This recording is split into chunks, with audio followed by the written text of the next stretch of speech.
In the corridors of power, where protocol reigns supreme and every word carries weight, there are moments that reveal the true character of those who wear the crown. What happens when a princess, known for her no-nonsense approach and fierce independence, witnesses an injustice that cuts to the very core of loyalty and respect?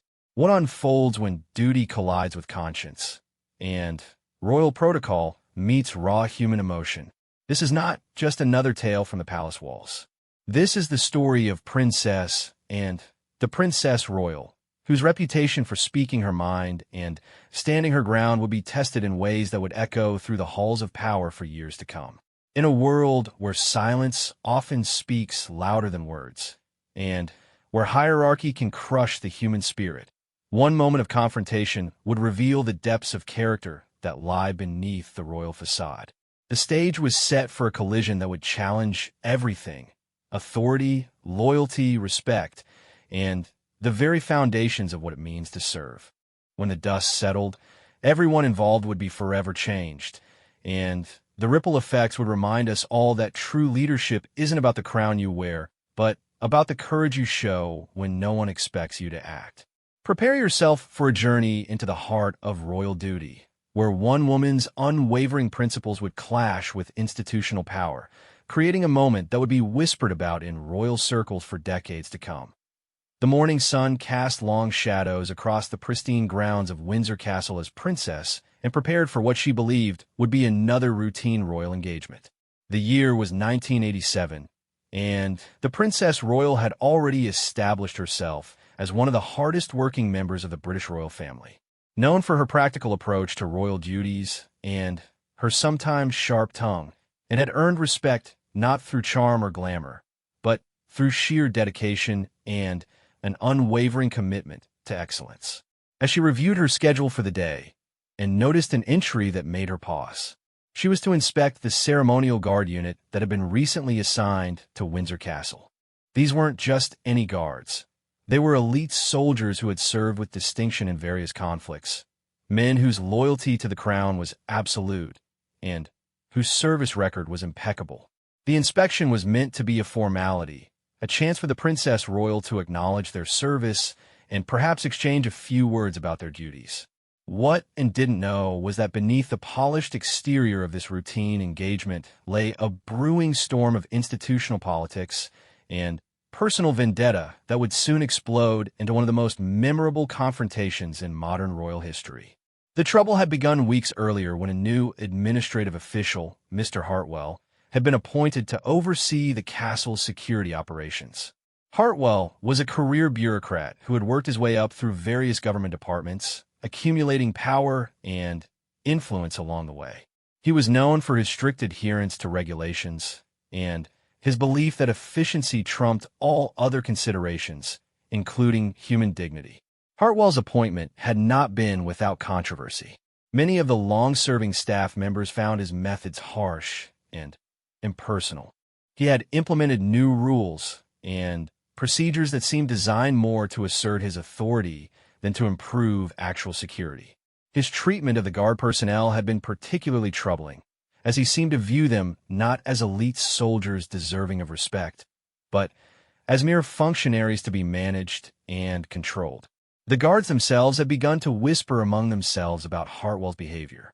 There were stories of him berating soldiers for minor infractions, of him questioning their competence despite their years of service, and of him making decisions about their duties without consulting their commanding officers. The morale among the guard units had begun to decline, though their professionalism prevented them from making formal complaints. Among these guards was Sergeant William Morrison, a decorated veteran who had served in the Falklands War and had been posted to Windsor Castle as recognition of his exemplary service. Morrison was respected by his peers and beloved by the younger soldiers he mentored. He had spent 15 years in the army, earning commendations for bravery and leadership. His posting to Windsor was supposed to be the capstone of a distinguished military career. However, Morrison had recently found himself in Hartwell's crosshairs. The trouble began when Morrison had respectfully questioned one of Hartwell's new procedures that he believed could compromise security. Instead of engaging in a professional discussion, Hartwell had taken Morrison's input as a challenge to his authority. What followed was a series of increasingly petty disciplinary actions that seemed designed to break Morrison's spirit and force him out of his position. Hartwell had begun scrutinizing every aspect of Morrison's performance, writing him up for infractions so minor that they would normally be handled with a simple conversation. He questioned Morrison's decisions in front of other guards, undermining his authority and creating tension within the unit. Most disturbingly, Hartwell had begun spreading rumors about Morrison's competence, suggesting that the sergeant's years of service had made him complacent and ineffective. The other guards watched this systematic harassment with growing anger and frustration. They knew Morrison was being treated unfairly, but the military chain of command made it difficult for them to intervene. They were soldiers trained to follow orders and respect authority, even when that authority was being abused. The situation had created a toxic atmosphere that was affecting everyone's ability to perform their duties effectively. Princess, and despite her busy schedule and numerous responsibilities, had always made it a point to know the people who worked around her. She believed that understanding the individuals who served the royal family was essential to being an effective member of the institution. Unlike some royals who maintained a distant relationship with staff and made an effort to learn names, to understand backgrounds, and to recognize service when she saw it. This personal approach had given an insights into the workings of the royal household that others might miss. She had noticed subtle changes in the atmosphere at Windsor, small signs that suggested all was not well among the staff. Guards seemed more tense. There was less of the quiet camaraderie that usually existed among security personnel, and she had observed what appeared to be low morale among the very people responsible for protecting the royal family. When and had made discreet inquiries about these observations, she had received vague responses that suggested people were reluctant to speak openly about problems. This had only heightened her concern, as she knew that good soldiers didn't complain without cause, and their reluctance to discuss issues suggested that something serious was happening behind the scenes. The morning of the inspection, and had requested a briefing about the guard unit she would be meeting. As she reviewed the personnel files, she was impressed by the caliber of the men under her review. These were not career guards who had spent their entire service in ceremonial roles. These were combat veterans who had proven themselves under fire and had been selected for their current positions based on merit and service. As she read through Sergeant Morrison's file, and was particularly struck by his record. Here was a man who had distinguished himself in combat, who had been decorated for bravery, and who had consistently received outstanding performance evaluations throughout his career. His posting to Windsor was clearly intended as a reward for exceptional service, a chance for a dedicated soldier to serve his country in a prestigious and important role. What and found puzzling was a recent series of disciplinary notes that seemed completely at odds with Morrison's established record. The infractions mentioned were so minor, and the language so harsh that it raised immediate red flags in Anne's mind. Her experience with military personnel told her that something was seriously wrong with this picture, and had always prided herself on her ability to read people and situations.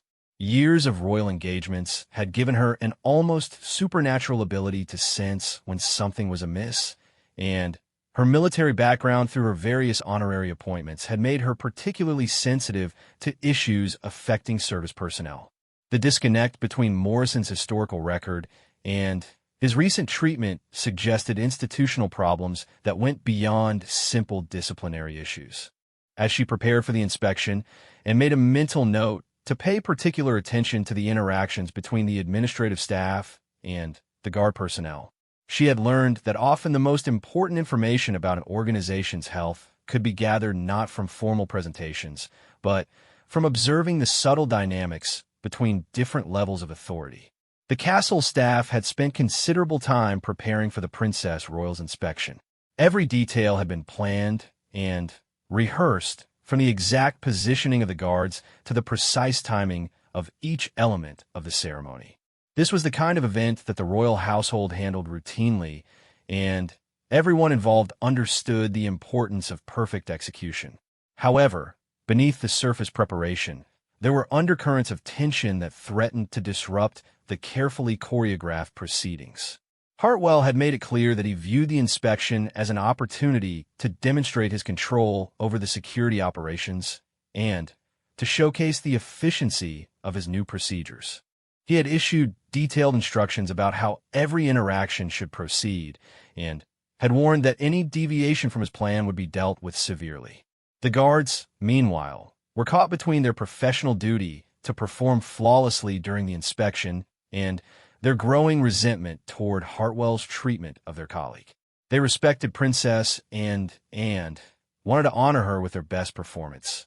But they also felt a deep loyalty to Morrison and were troubled by the injustice they had witnessed. Morrison himself faced the most difficult position of all.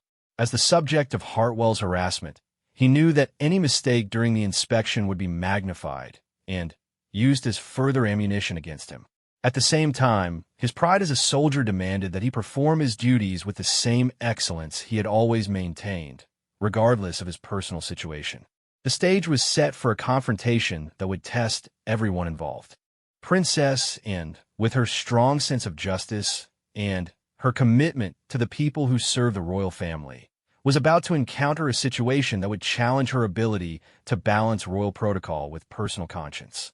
Hartwell, secure in his position and confident in his authority, was about to discover that power without wisdom can be a dangerous thing.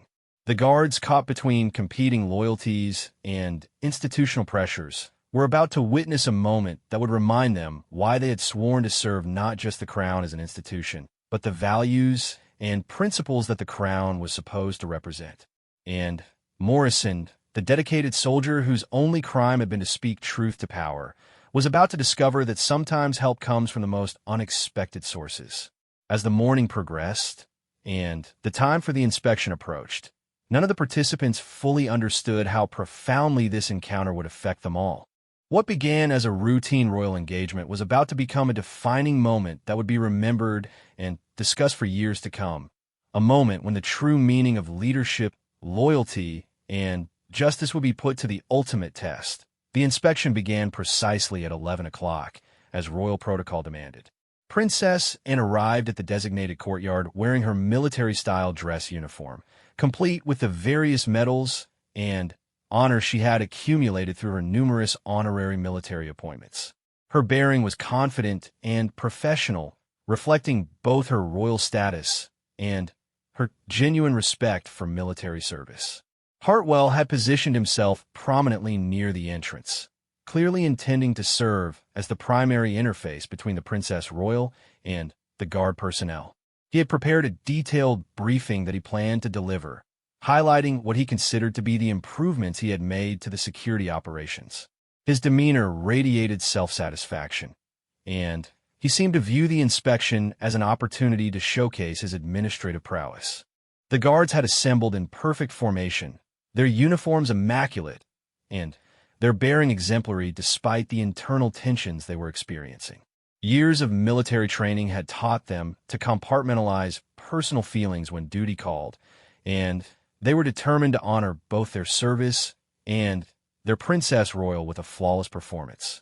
Princess Anne began her inspection by acknowledging Hartwell's presence with a polite nod, then immediately focused her attention on the assembled guards. This was typical of her approach to such events. While she understood the importance of administrative personnel, her primary interest was always in the people who actually performed the work. She had learned early in her royal career that the most valuable insights often came from speaking directly with those on the front lines. As Anne moved along the line of guards, she exchanged brief but meaningful conversations with each man. Her questions were informed and specific, reflecting her genuine understanding of military service and her respect for the sacrifices these men had made. She asked about their backgrounds, their previous service, and their experiences at Windsor Castle. Her manner was warm but professional, creating an atmosphere that encouraged honest responses. The guards, despite their training to maintain formal composure during royal encounters, found themselves responding to Anne's genuine interest with more openness than they might have shown to other members of the royal family. There was something about her direct manner and evident knowledge of military affairs that earned their immediate respect and trust. When and reached Sergeant Morrison, the conversation took on a different quality.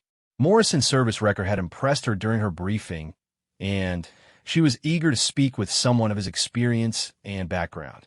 Her questions were more detailed, focusing on his combat experience and his transition to ceremonial duties. Morrison responded with the professionalism expected of his rank, but, as trained, I detected subtle signs of stress and frustration beneath his composed exterior. Sergeant Morrison, and said, I've reviewed your service record, and I must say I'm impressed by your achievements. The Falklands campaign was particularly challenging, and your actions there were commendable. How are you finding your current assignment? Morrison's response was carefully measured, reflecting his training to avoid complaints or negative comments during formal inspections. Your Royal Highness, it is an honor to serve at Windsor Castle. The responsibilities are different from combat operations, but no less important. And nodded, but her instincts told her there was more to the story. She had spent enough time around military personnel to recognize the diplomatic language used when someone was choosing their words very carefully. There was something in Morrison's tone and posture that suggested he was holding back information, and her experience told her that such restraint usually indicated problems that needed attention. Hartwell, who had been hovering nearby during these conversations, seemed increasingly uncomfortable with the direction the inspection was taking. He had expected a more formal, scripted interaction that would allow him to control the narrative and highlight his administrative achievements. Instead, he was witnessing the kind of genuine engagement that could lead to uncomfortable questions and revelations he preferred to keep private. As Anne continued her conversation with Morrison, Hartwell decided to intervene. He stepped forward with what he clearly intended to be an authoritative manner, interrupting the exchange between the Princess Royal and the sergeant. Your Royal Highness, Hartwell said, his voice carrying a tone of bureaucratic efficiency. Perhaps we should move on to review the security protocols I've implemented. Sergeant Morrison's performance has been adequate, but there are other aspects of our operations that might be of greater interest to you. The word adequate hung in the air like a challenge. Anne's eyebrows rose slightly, and several of the nearby guards stiffened at what they clearly recognized as a deliberate slight against their respected colleague. Morrison himself maintained his professional composure, but the tension in his jaw suggested the effort required to do so, and had encountered enough petty officials in her royal career to recognize Hartwell's type immediately. His interruption had been not only breach of protocol. You didn't interrupt a member of the royal family during a formal engagement, but also a clear attempt to undermine Morrison in front of his peers and his Princess Royal. This kind of behavior triggered every protective instinct and possessed. Adequate, and repeated, her voice carrying an edge that those who knew her well would have recognized as a warning sign. Sergeant Morrison's service record indicates performance that is considerably more than adequate. Perhaps you could elaborate on your assessment. Hartwell, apparently oblivious to the dangerous ground he was treading, seemed to interpret Anne's question as an invitation to air his grievances against Morrison. What followed was a litany of minor complaints and petty criticisms that revealed far more about Hartwell's character than Morrison's performance. Well, Your Royal Highness, Hartwell began, warming to his theme. Sergeant Morrison has shown a tendency to question established procedures. Just last week, he challenged one of my security directives, suggesting that his combat experience somehow made him more qualified than trained administrators to make policy decisions. This kind of insubordination creates discipline problems throughout the unit. And listen to this recital with growing incredulity. What Hartwell was describing as insubordination sounded to her like the kind of professional input that should be welcomed from experienced personnel. The idea that a decorated combat veteran's opinions on security matters should be dismissed as insubordination struck her as not only wrong, but potentially dangerous. I see, and said carefully. And what was the nature of Sergeant Morrison's concerns about your security directive? Hartwell waved dismissively, clearly considering the question irrelevant. Technical details about guard rotations and perimeter monitoring. The point is not the specifics, but the principle. When administrative decisions are made, they must be implemented without question. Military efficiency requires clear lines of authority. Anne's expression grew increasingly stern as Hartwell continued his criticism of Morrison. She was beginning to understand the dynamics at play, and what she saw disturbed her profoundly. This was not a case of legitimate disciplinary concerns, but rather a systematic effort to undermine a competent soldier whose only crime appeared to be offering professional input to someone too insecure to accept it. The other guards watched this exchange with a mixture of fascination and horror. They could see their Princess Royal growing increasingly displeased with Hartwell's comments, but they also knew that any intervention on their part would be inappropriate given the circumstances. They found themselves witnessing what appeared to be a career-ending moment for their administrative overseer, though Hartwell himself seemed oblivious to the danger. Morrison, meanwhile, maintained his military bearing despite the public humiliation of having his competence questioned in front of his Princess Royal and his fellow soldiers. His years of service had taught him to endure such situations with dignity, but the cost of maintaining that composure was evident in the tension around his eyes and the rigid set of his shoulders, and made a decision that would become legendary in royal circles.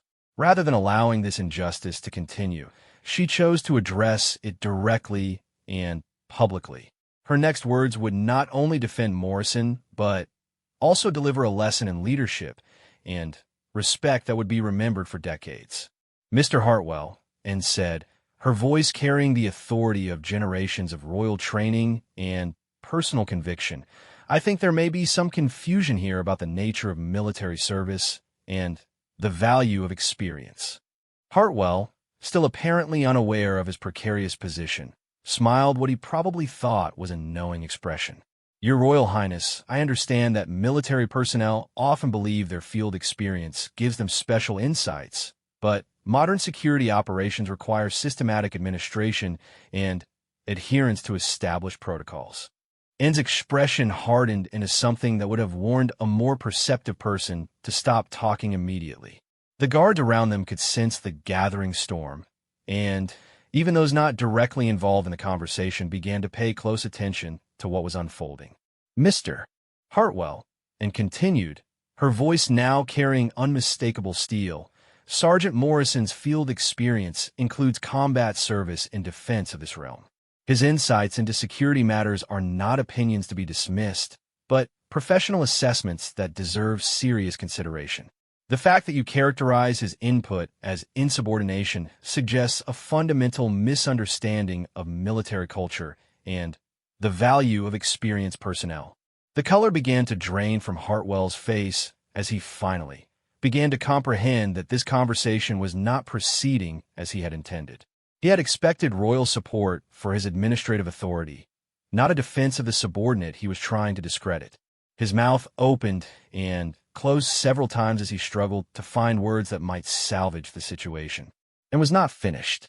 Years of frustration with bureaucratic incompetence and institutional injustice seemed to crystallize in this moment, and she was determined to address not just Hartwell's behavior, but the broader issues it represented. What happened next would transform a routine inspection into a defining moment of royal leadership and moral courage. The immediate aftermath of the confrontation saw a flurry of activity throughout Windsor Castle's administrative corridors. News of what had transpired during the inspection spread with the speed that only truly significant events achieve in institutional settings. By evening, virtually everyone connected to the royal household had heard some version of the story, and the implications were being discussed in whispers throughout the castle.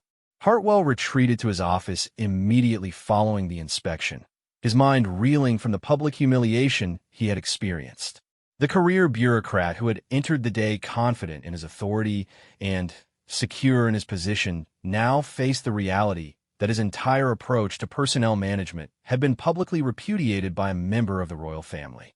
The documentation he had so carefully assembled to support his case against Morrison now seemed not just irrelevant, but potentially incriminating evidence of his own failures as a leader. In the hours that followed, Hartwell attempted to salvage his position through the bureaucratic channels he understood best. He drafted reports attempting to reframe the confrontation as a misunderstanding, claiming that Princess had been misinformed about the true nature of Morrison's disciplinary issues. His memos emphasized his administrative qualifications and suggested that royal family members might not fully understand the complexities of modern personnel management. However, these efforts proved futile for several reasons. First, it had made her position clear in terms that left no room for misinterpretation. Her defense of Morrison and her criticism of Hartwell's methods have been witnessed by multiple personnel who could testify to exactly what had been said. Second, the institutional culture of the royal household placed enormous weight on direct interactions with members of the royal family, making it virtually impossible for administrative personnel to successfully challenge or reinterpret royal statements after the fact. More significantly, Hartwell's attempts at damage control revealed the very character flaws that had led to the confrontation in the first place. His inability to acknowledge his mistakes, his unwillingness to accept responsibility for the morale problems he had created, and his continued attempts to blame others for his failures demonstrated exactly why Princess had found his leadership so problematic. The senior administrators who reviewed Hartwell's post-incident reports recognized these issues immediately. They had not achieved their positions without developing considerable skill in reading both people and situations, and they could see that Hartwell represented a liability that needed to be addressed quickly and decisively. The royal household could not afford to have personnel management practices that had been publicly criticized by Princess and continue under their supervision. Meanwhile, Morrison experienced a complete transformation in his professional circumstances. Where he had previously faced constant scrutiny and petty harassment, he now found himself treated with renewed respect by administrators throughout the castle. The vindication he had received from Princess had effectively ended any question about his competence or value to the organization. More importantly, Morrison's fellow guards had witnessed not only his vindication, but also the principled stand that Princess had taken on his behalf. This created a bond of loyalty and respect that would influence the culture of the security services for years to come. The guards had seen that their Princess Royal was someone who would stand up for what was right, even when doing so was personally difficult and potentially controversial. The story of the confrontation spread beyond Windsor Castle to other royal residences and throughout the broader network of people who served the royal family in various capacities. Each telling of the story reinforced the same themes: the importance of treating personnel with respect, the value of experience and professional expertise, and the principle that true authority comes from competent leadership rather than bureaucratic position. Princess and herself seemed to regard the incident as simply another example of doing what needed to be done in the circumstances. Those who knew her well were not surprised by her intervention on Morrison's behalf, as it was entirely consistent with her established pattern of supporting competent personnel and challenging incompetent authority. What was remarkable was not that she had acted, but that she had chosen to do so in such a public and definitive manner. In the days following the confrontation, it made it a point to check on Morrison's situation and to ensure that her intervention had produced lasting positive changes rather than temporary improvements. She understood that bureaucratic institutions could sometimes appear to respond to royal criticism while actually continuing problematic practices in more subtle ways. Her follow-up attention ensured that the changes in Morrison's treatment would be permanent rather than cosmetic. The broader implications of the incident extended far beyond the immediate participants. Throughout the royal household, administrators began reassessing their personnel management practices in light of the standards Princess had articulated. The message was clear: competent, experienced personnel were to be valued and respected, not intimidated or marginalized by insecure administrators. Training programs for administrative personnel were quietly revised to emphasize collaborative leadership styles and respect for professional expertise. New policies were implemented to ensure that personnel concerns could be raised and addressed without fear of retaliation. The entire culture of personnel management within the royal household began to shift toward more collaborative and respectful approaches. Hartwell's tenure as administrative overseer came to an end within weeks of the confrontation, though the transition was handled with the discretion typical of royal household personnel changes. He was reassigned to a position where his administrative skills could be utilized without giving him authority over experienced military personnel. The official explanation emphasized organizational restructuring rather than personal failures, allowing Hartwell to preserve some dignity while ensuring that the problems he had created would not be repeated. His replacement was carefully selected based on demonstrated ability to work effectively with experienced personnel and to value professional expertise over bureaucratic control. The new administrator's first priority was rebuilding the morale and trust that had been damaged by Hartwell's methods, a process that took considerable time and effort but ultimately proved successful. Morrison's career flourished in the changed environment that followed the incident. His experience and judgment, previously dismissed as insubordination, were now recognized as valuable assets to be utilized rather than suppressed. He became an informal mentor to other guards and a trusted advisor to administrators who were wise enough to seek input from experienced personnel before making operational decisions. The transformation in Morrison's situation became a symbol throughout the royal household of what could be achieved when personnel were treated with appropriate respect and when their professional expertise was properly valued.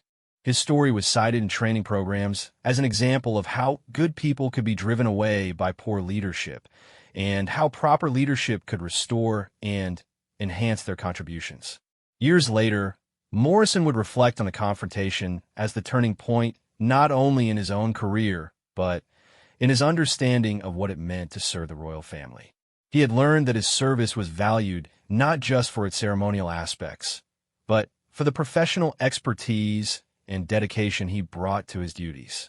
The experience reinforced his commitment to excellence and gave him confidence that his contributions were recognized and appreciated.